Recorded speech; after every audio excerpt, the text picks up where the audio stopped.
start with the fire, the flame in your eyes, the passion inside.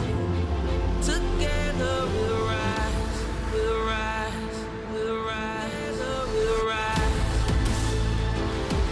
United, divided, we'll all rise.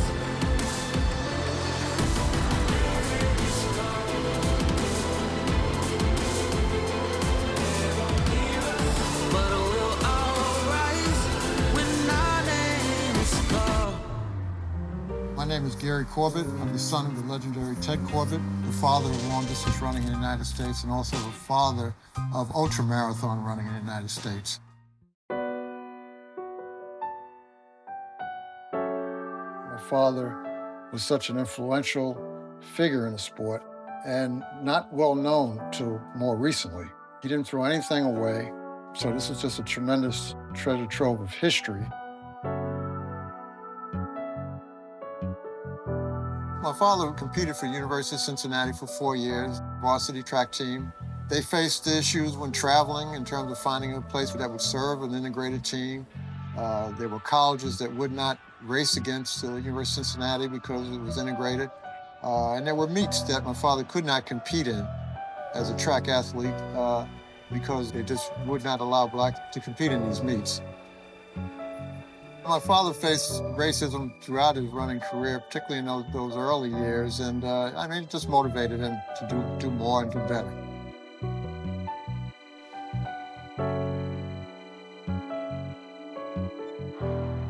I donated a lot of my father's Olympic gear to the Smithsonian, and but I kept his running outfit in the 1952 Olympic marathon.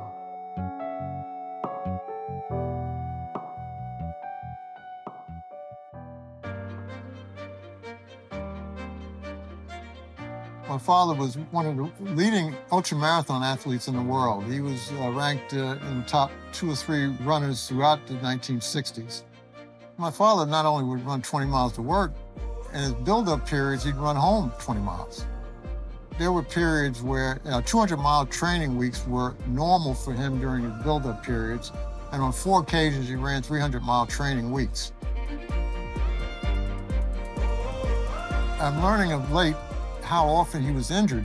His skill as a healer, he applied to himself. Probably one of the first holistic physical therapists in the world. My father's most significant contribution to the sport was establishing a system to accurately measure the running courses. That's the system still used today to measure courses across the country. In closing out my father's apartment, there was just so many trophies and medals. I could not carry all those to Jacksonville. So we threw out a lot of trophies, but kept the plates. Yeah, my father co-founded the New York Road Runners Club. He was the first president. The membership in 1959, the first roster was 47 members.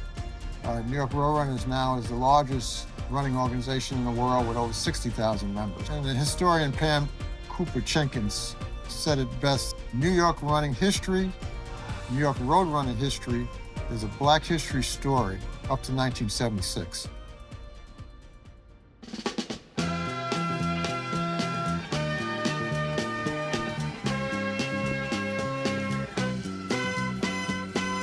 My father developed this scrapbook in the late 1930s and early 1940s. A lot of Black and Negro history of the age also. A lot of people feel my father was the first great Black distance runner. That's not the case.